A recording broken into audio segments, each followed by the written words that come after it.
Good morning. Morning. Do our last segment on the midah of Chesed. Yesterday, Rabbi Edelman spoke about there are sometimes limitations to Chesed. I want to speak about one interesting limitation. It might be a drop over 2 minutes, I'm sorry. But we find an interesting relationship between the camels of last week's Parsha and the word Gemilos Chasadim, Gomel Chasadim. We say that the world doesn't stand on Chesed, the world stands on Gemilos Chasadim. The Mefarshim say that Gemilos Chasadim means not just a loose form of anything goes, anything flies.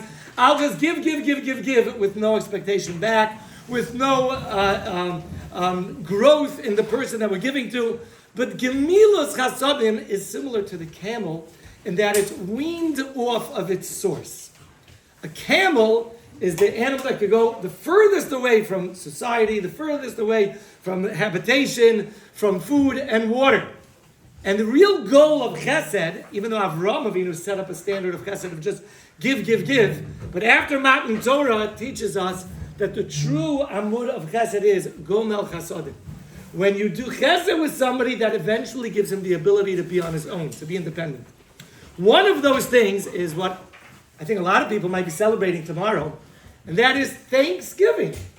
I hate to speak about it from a bima in front of an aron, but the Gemara says that when you give to somebody who does not recognize the need to thank back, giving thanks is somewhat of a giving. It's not that much. It's just a Hakar Satov, it's just recognition. But giving thanks is that first step in which the other person has an expectation of doing something back. When you're giving to the person, you're not just giving with no end in sight, but at least there's something that the other person expects to do back, and that is to give thanks, to give odah. As a matter of fact, it's forbidden to give to a person who won't show any appreciation back.